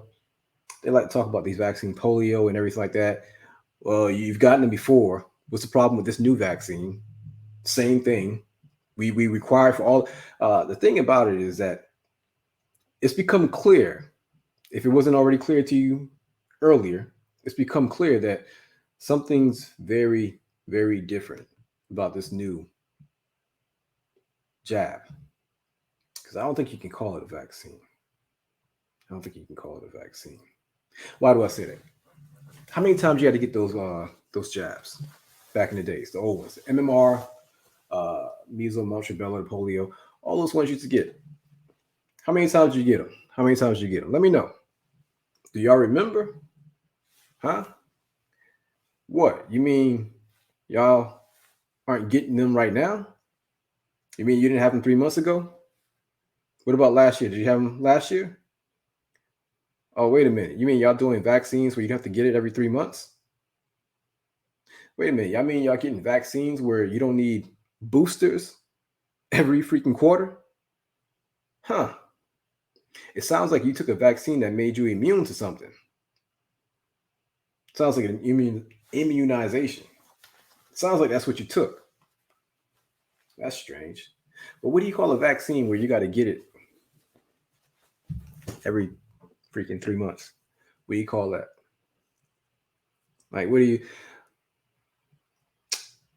immunize? Right? Immunization is what they used to call it. What do you call the immunization or the vaccine that has to be taken every freaking quarter?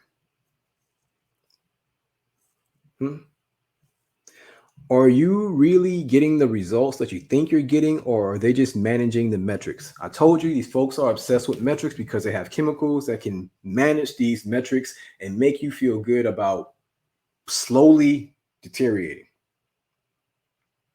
The blood pressure medications do not do what you think they do. Yeah, they can lower it because it's a chemical. They chemically block, they chemically alter the physiology of your body. That's what they do. They block the beta receptors, they inhibit the ACE, they're ACE inhibitors. They will do all these things chemical-wise. The mechanism of action, whatever it is, they'll do those things. But as far as actually improving the health of your arteries, that's not happening. As far as actually increasing your sensitivity to insulin, that's not happening. None of it's happening. It's just a chemical trick. Now, the reason you think that it works is because when you go to get your blood pressure taken after taking that medication, it looks better. Now, you may not feel the best. You may feel a little lightheaded. You may be complaining about the constantly getting up at night to go pee. You may not be able to stand up fast because you get lightheaded. You may not be able to get on the plane the same way you used to. Like all those side effects from the pill. Like I get it. I get it. You may have muscle aches from the statin medication. I get it. I get it. But your number is where your doctor wants it to be.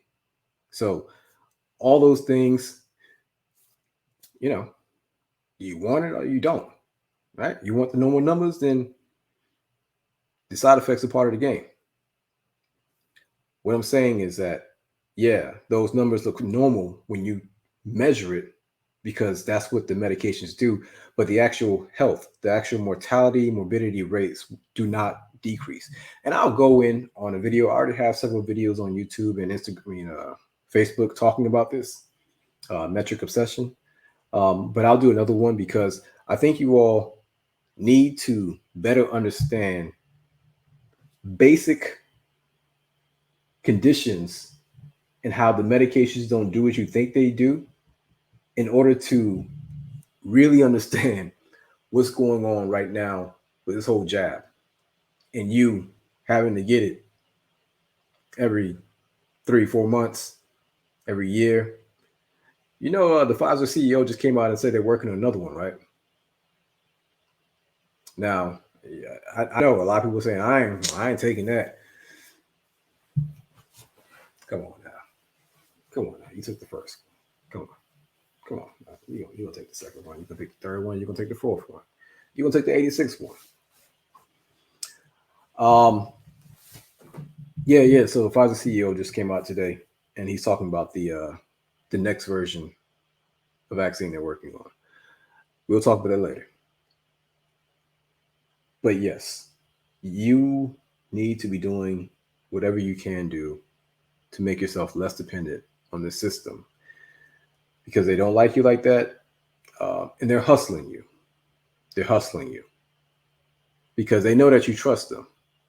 And they know that for the most part, a lot of us are busy. We have lives, we have things we're trying to do and X, Y, Z. And we're not focusing on ourselves the way that we should. And so in order for you to regain control of your health, you got to start with the basics. And the basics of health defense is basic anatomy and physiology.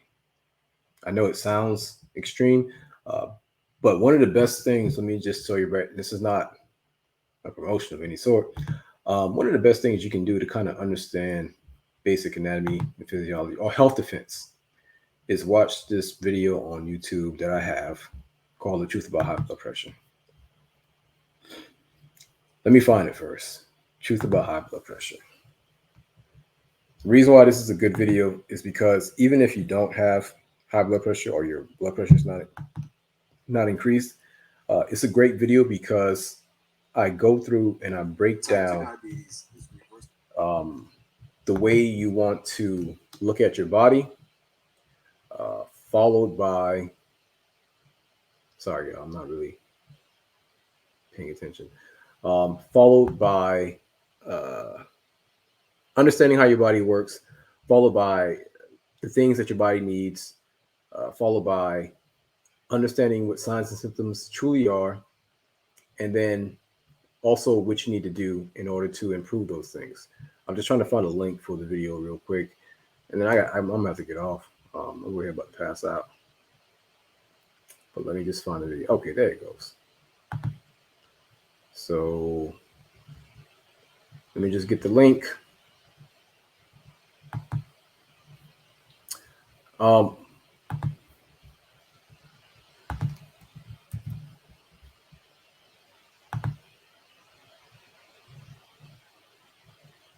right, so I just posted a link. I hope that works.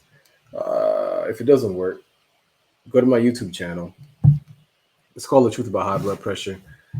You'll see it. It's about 2 years old. It has a picture of Missy Elliott and the Magic School Bus on the front.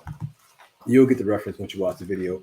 But that's one of the best things I can do as far as recommending you. That matter of fact, that's your homework. That's your homework for tomorrow until I show up on here in a couple of days. That's your homework. Watch the video, understand it, it's going to give you a lot of great insight into what's going on in your body and why you have been lied to as far as the way you look at your body and seeing so many things as a negative. All right. There's something else I wanted to say. One more thing I wanted to say.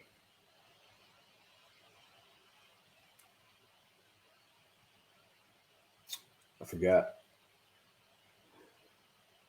All right, y'all. I'm going to get off. But yeah, we got to get to work. We got to get to work. It's not enough for us to, you know, see what's going on, complain about what's going on, and remain idle. It's not enough. We got to actively push back for us, but also for those coming up behind us. You know, your kids, your nieces, your nephews. Uh, you know, we have to make sure that we're doing our part and that we're setting an example for those who are watching us, and also those who came before us, because this is not what they sent us here to do. To be just jabbed on like pincushions and take medications. I'm sure all of you at one point thought about your purpose or what you said you were here to do or what you want to do or the thing that gets you going or the thing that you're very passionate about, you know, your thing that you would do for free. I'm sure, you know, many of you have that or had that at some point. Maybe you let it go. Maybe you kind of fell off path. Maybe you kind of, you know, got a little down because of everything that's going on. And I would say that that's what they want. Because the moment you start feeling defeated and hopeless, they win. All right. They win. And that's when your health really starts going downhill. And that's what we don't want. All right. So, you know, it may not be as easy to just jump back on your path and, you know, get going again. But in order to kind of help that out, start getting your health back in order. So for the next couple of days, we'll be talking about just simple things. Just it doesn't have to be incredibly difficult. It's not. It's not. Um, you just gotta make the commitment that you're going to do something. Well, first, like I told you yesterday or 2 days ago, you got to first figure out if you're worth it. That's the first thing. You got to figure out if you're worth it. Once again, if you are coming to the conclusion that you're not really sure if you're worth it as far as health goes, that is a red flag, and you should seek help by way of therapist, counselor, or by way of family, friend, someone older and wiser than you, someone who has been through the ups and downs of this life and who can offer you advice and recommendations and check in on you and slowly help you get out of that place that you're in. Because all of us should feel that we are worth it. Okay. So if you have any questions, you don't kind of feel like it, that's a red flag.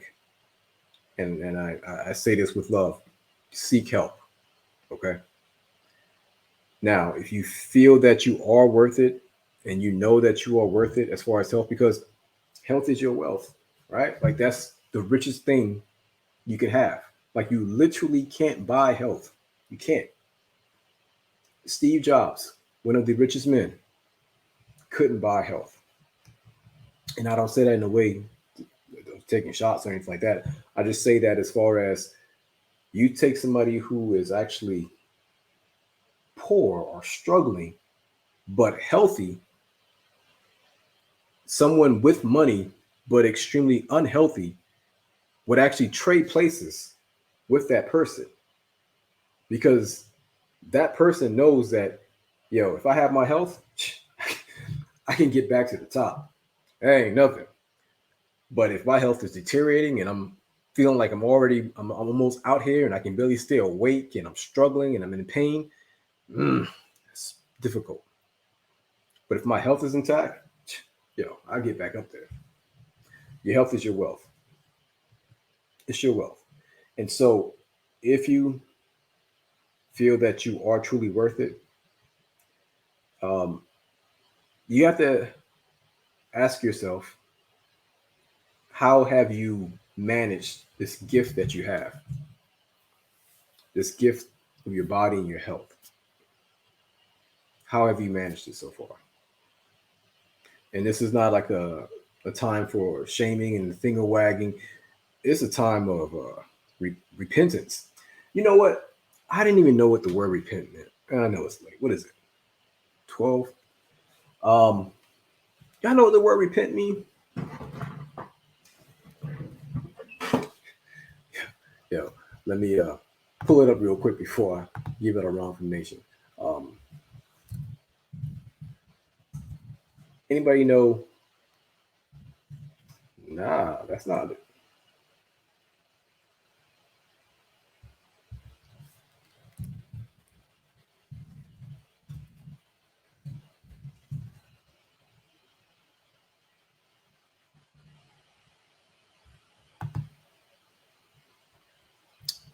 All right, we have to have a conversation about this one too.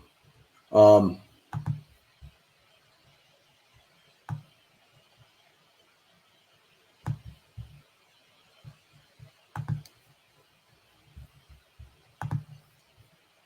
hmm.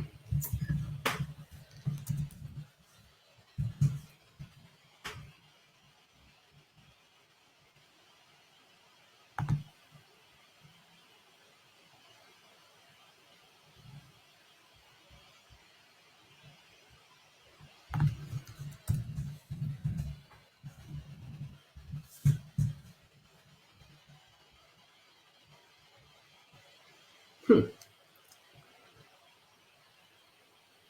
That's interesting. So I found a definition um, that I was thinking of, but it doesn't look like that's a commonly accepted definition at all. So I'm not going to talk to you all about it as like this is the actual definition. Um, but this guy, older gentleman, what, like maybe a year or 2 years ago, um, during a conversation, broke this word down to me. I didn't look it up until right now because the way he broke it down was so dope. I was like, all right. So repent, right?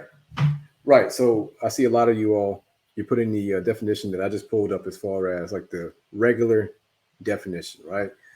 But let's look at the word repent. So you got REPENT. When you look at the word what does means? Means back, right? And so we talking like repeat means like to do over, to get back. Um, and when you look at the word pent, what do you think about? The top, like pent house. And so what he was telling me, he's like, repent means to return back to the top. And I was like, oh.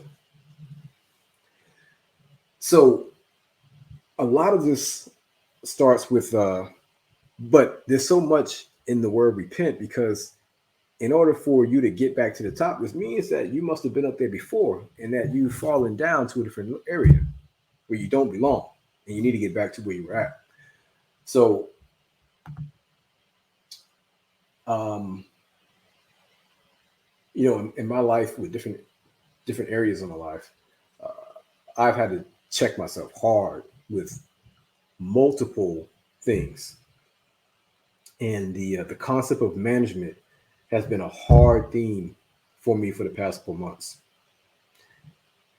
in multiple areas: relationship, finance, health, you name it. But just the concept of management. Since it's almost midnight, I guess we can go into like a little bit deeper stuff.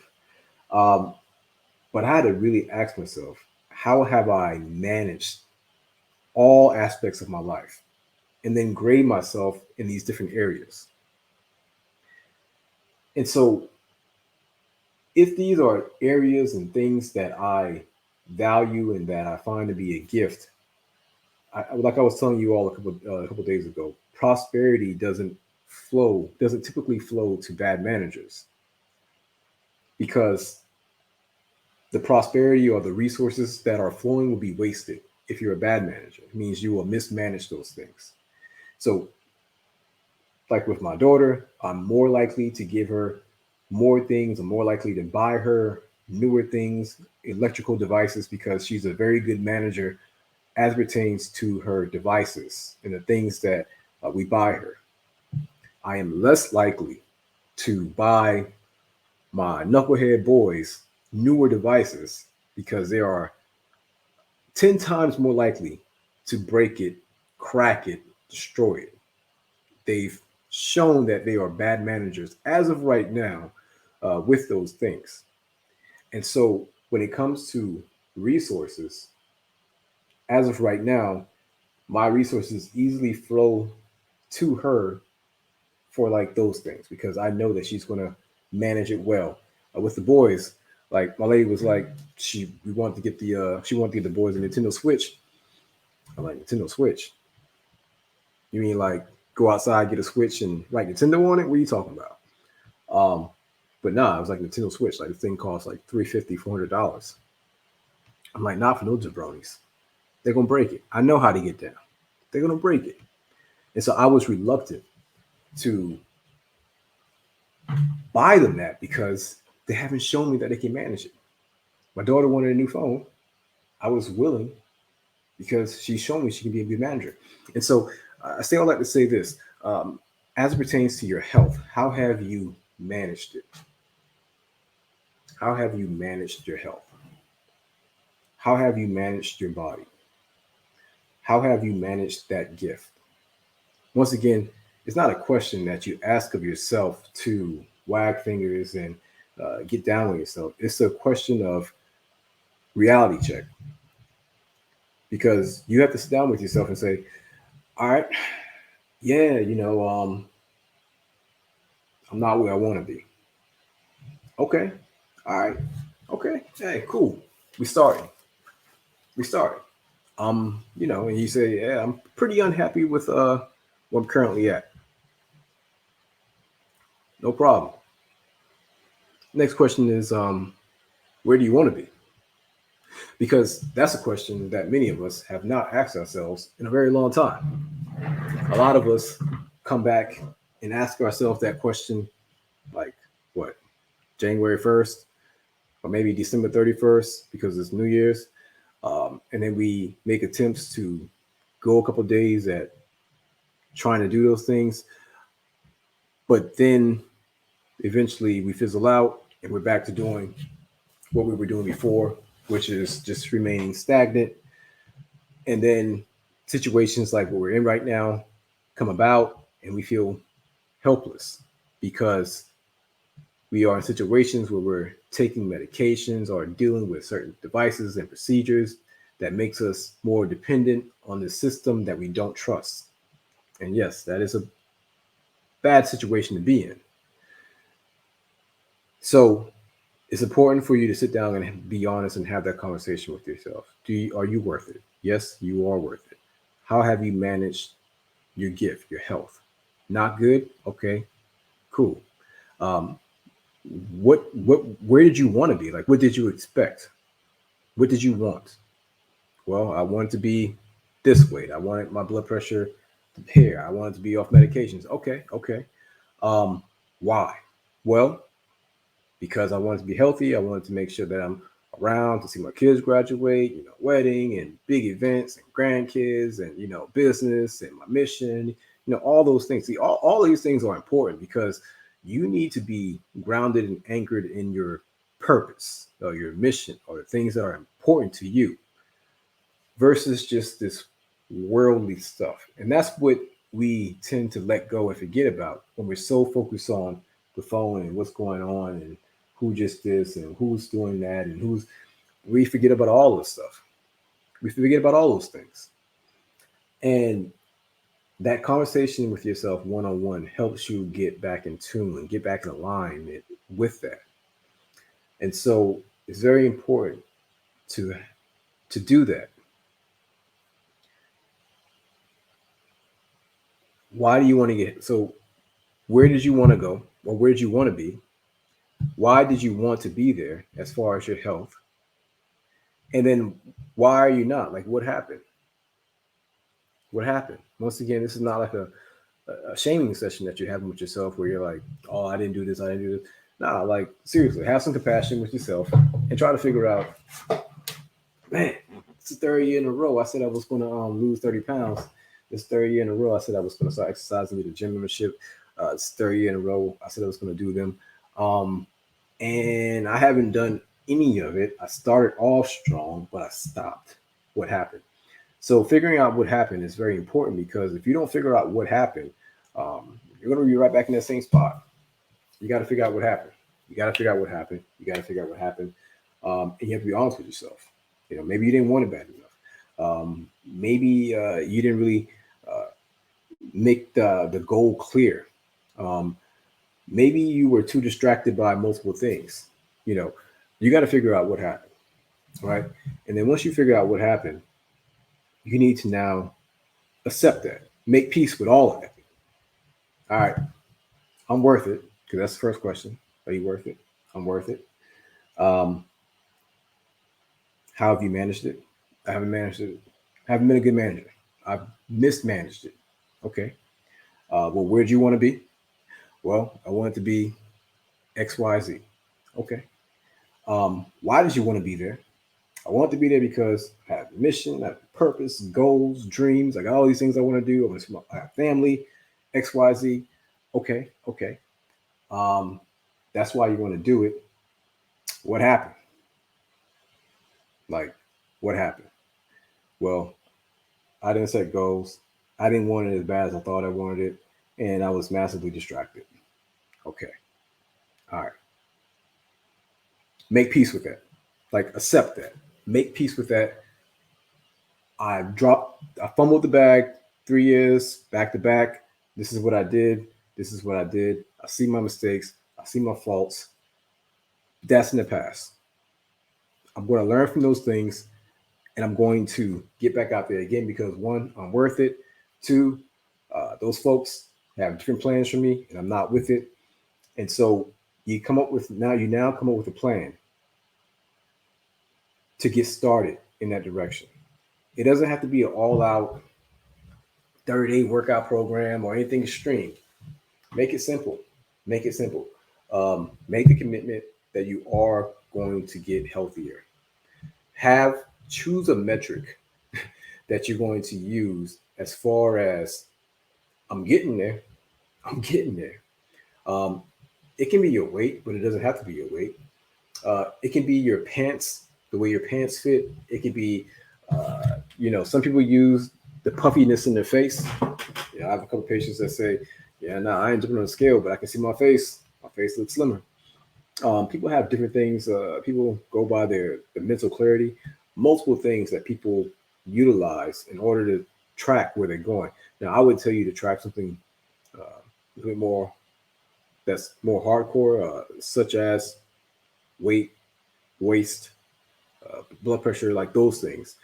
But figure out what you're going to be tracking and what you're going to be utilizing in order to improve that. You'd be surprised with how far you can get by just drinking water only as a beverage for 30 days, because that is the commitment I would tell you to do. Like, you're going to try a habit. Well, if you're going to do a habit, we're not trying. If you're going to do a habit, I recommend doing it for 30 days. If you want to really see results and see if it works for you. But you'd be surprised. You'd be surprised with how far, if you're a juice drinker or soda drinker, or you drink different, fluids, there's a very, very good chance that those fluids are adding to the weight, insulin resistance, blood pressure that you may or may not be experiencing. So by cutting those things out and focusing only on water, you'd be surprised by how much results you'll get with just that one change. Now, with the changes or the habits that you're going to be doing, you need to grade yourself on a scale of 1 to 10 with how confident you feel that you're going to do that. So if it's something like, all right, boom, your boy's back, Yeah, I failed in the past, you know what I'm saying? But it was just practice. It was a dress rehearsal. I'm back. I'm ready to do it. Here's what I'm going to do. I'm going to lose 10 pounds, you know, in the next 2 months, which you can do that in 1 month. But let's say I'm going to lose 10 pounds in the next 2 months. Um, and I'm going to do that by focusing largely on drinking water for the next 30 days. I'm going to cut out all the soda and juice. And now you need to grade your confidence in doing that on a daily basis on a scale of 1 to 10. So, one being, hell no, there's no way in the world I can drink water only. I know that for a fact. If your score is 1 or a 5 or below, pick another habit. Pick another habit because that's not going to be the one that you start with because you need a victory. Like you need a victory first. But before, because I will tell you that you should come back and attack that habit later, but you need to get a win first. So your goal needs to be doing a habit where you're at a 6 or higher, preferably 8 or higher. If you're in the range of 5 to 7, you can do it. But if you have something else you can do, or you have another habit that you can choose where you're stronger in, you should do that. All right. So grade yourself. The habits that are 7 and above, good. Habits that are 5 but below 7, all right, you can do it, but see if you can get a better one. The ones 5 and below, pass those ones to later. All right. Now, if water is the goal, are you able to do anything else in addition with that habit? And you got to grade that as well. If you're going to do another habit, like I'm going to walk every day plus drink water, well, what is your confidence of you being able to walk every day while focusing on drinking water every day as well? Like, what's your confidence level of that? If it's 5 or below, yeah, let's get this win. All right, you need this win. I'm telling you, you need this win. You need this win because I've seen it thousands of times now. Um, but once you start getting this win and that weight starts moving or that blood pressure starts going, that mental clarity starts coming in, this is when you're going to start to be reintroduced to yourself because many of us, like straight up, we've been hijacked. We've been hijacked from years of eating processed foods, so much so to we're not really us because of the foods that we've been consuming have really hijacked our mindset, our mentality. When you start eliminating, and all right, and so to not spook you all out, this really comes down to insulin resistance. High levels of insulin will make you more sympathetically activated, which puts you more in the fight or flight response, which makes you more anxious and decreases your ability to think long term and logically. Fight or flight makes you think short term and emotionally. That's what high insulin levels do. So if you're diabetic or you're pre-diabetic or you're still with insulin resistance in general, there's a pretty good chance, or high blood pressure, there's a pretty good chance that you're sympathetically dominant. And so what happens when you start going on this journey, whether it be drinking water, walking, or fasting, which is my gospel, your insulin levels start to come down. People will start to talk about you. Will start to talk about your mental clarity and things will start to change. And this is when I say you start to get reintroduced to you, like the real you. So, yeah, you do that for 30 days and you track it, right? Like you just make a little sheet, um, write down 1, 2, 3, 4, all the way to 30. And every day you do that habit, check it off. Check it off. And you're doing this for you. Like, make the commitment that you're going to do this for you because you are worth it. You just think about how many of us, you know, call ourselves or our friends and family members or our loved ones, king, queen, beautiful, boss, like whatever it is. these terms of nobility and these terms that represent higher value and standards. If you truly feel that way, then we have to work on the inside first, because that's truly how you bless yourself, or you treat yourself, or you gift to yourself. You see, the clean shoes, the clean haircut, the nails, the hair, the makeup, all those things, that's for them, right? That's for the outside world. If you really think about it, you're really doing it for them. Um, the bags, like all those things, is really so that they can see it. And so you're really providing a gift or eye candy for the outside. Um, you're providing value for the outside. But in order to truly provide value for yourself, or to really treat yourself like the king or queen that you say you are, you should feed yourself king, queen food. And king, queen food will increase the value of your health. King, queen food doesn't decrease the value of your health. Like, it doesn't cause inflammation. It doesn't cause angiogenesis. It doesn't cause insulin resistance. Like, that's trash food does that. And if you're a king or queen, why are you eating trash? Hmm? So if you truly want to treat yourself like you're worth it and you're of value, change your mindset around what you see as a treat. A lot of times we say, yeah, I work hard. I did this, I did that. I deserve a treat. And what we do, we don't get a Twinkie. Um, you're treating yourself with junk food. So the way that we've been conditioned to see a treat is by eating junk, by eating food that will push us in the direction of decreasing our health or decreasing our value, is what we see as a treat, and what we see as something that we deserve and that we should reward ourselves with, which it should really be the other way. Like, you should see your reward or your treat with as something that is going to provide value to your body. Like, an apple is a small community of vitamins and minerals that you will ingest, and they will work towards the betterment of your body.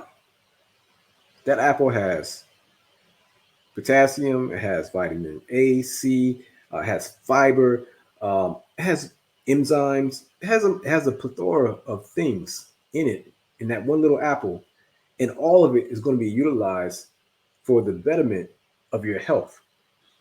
On the other hand, that Twinkie has absolutely nothing for you. It will provide you with no value whatsoever. But that apple, that banana, that kale leaf, spinach, like, we're literally talking about a community that's going to work towards improving your health. So if you truly are wanting to provide yourself with value, or you hold yourself up with, uh, or you want to provide yourself with value, or you hold yourself to a higher level, you want to reward yourself, then feed yourself those foods of value. I hope I'm making sense. Am I making sense? Let me see the comments. Reward your body. Reward your body. There you go. Yes. That's the treat. That's the reward. That's the way we should see it. I can make an analogy about relationships, but it's a little late at night. All right, y'all. I gotta get off because I gotta get up in a couple hours. What time is it? It's 12:14. I gotta get up in a couple hours. So yeah, and ex- explore your options of habits for this next 30 days. So when I come back on here, let me see. We have about 29 people on here. I'm not sure how many people have watched the video or will watch the video, but I'll be back on later this week. And I want to get more into this concept of management versus miracles, because once again, they are convincing you to look for miracles and to expect miracles and to normalize miracles provided from them. So I want to break that down a little bit more about why it's a horrible idea and why we should value management over miracles. Because and I'll talk about it when I can come back on. But you have to think. Um, I used the analogy the other day. If I have $1,000 in my account and I own a business, and that $1,000 is to be used to run my business for the next month, the overhead, and I decide to go out that weekend and blow that money in the club, making horrible decisions,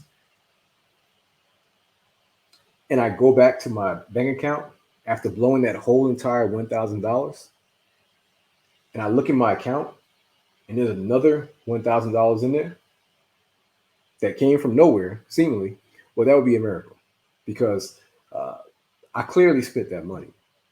And in the real world, that money would still be gone. Miracles are things that are supernatural events that, based on nature, shouldn't take place. If I spent that money shouldn't be there. But if there is a miracle or something that's just putting money back in my bank account, what is to force me to manage my money? Like, what's going to make me properly manage my money? Like, what's going to make me be responsible with the $1,000 that I have if I know I can just go out and do what I want to do and come back and money's going to be miraculously there? Like, why would I work on management? Why would I work in general? You dig what I'm saying?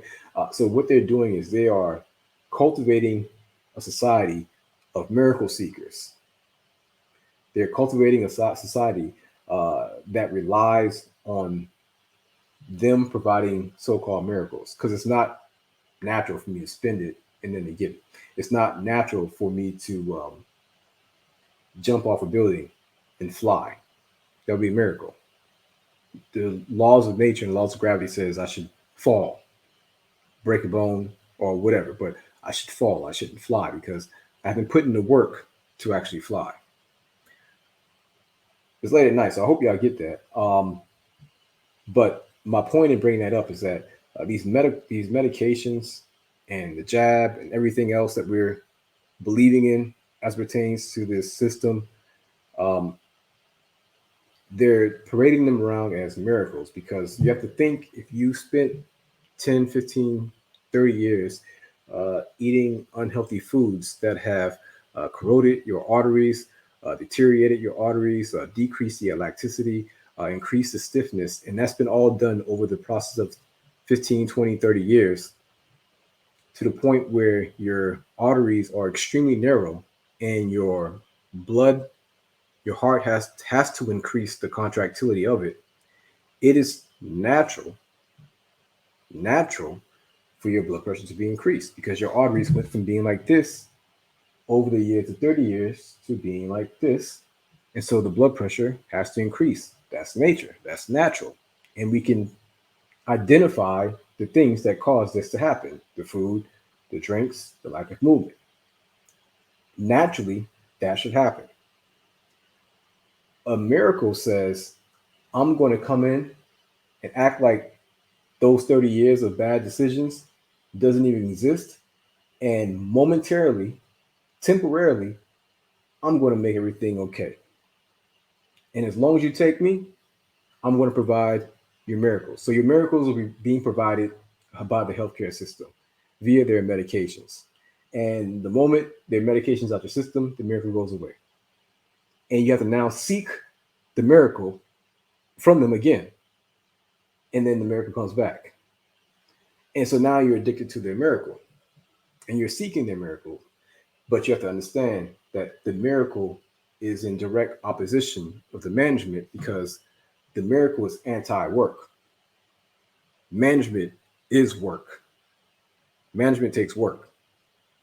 Management takes you being consistent on a daily basis of doing things that's actually going to improve your health. When you get results from proper management, one, You can calculate those results. You kind of have an idea of what's going to happen and when they're going to come. But two, the results that you get from that proper management stays with you. It stays with you. Whatever results you get that come from proper management belong to you. I told you, when you get results with medications, you are renting those results, and the medication is your cosigner. And when you stop taking it, the medication, your results get repossessed. However, when you get results based on proper management, drinking water, exercising, all those things, you own it. You're now an owner of your results. Like you actually walk around with it. It stays with you 24/7. You own that. You earn that. You work for that. That's you. That's yours. And you're not dependent on anyone or anything outside of you other than your own ability to manage that gift, your health, the body that you have. All right. All right, I gotta go. Um, man, this is a long video. 2 hours. All right, so I love y'all. Appreciate y'all. I'll be back on later on this week. Yeah, share the video. All right, I'm holla at y'all later. Peace.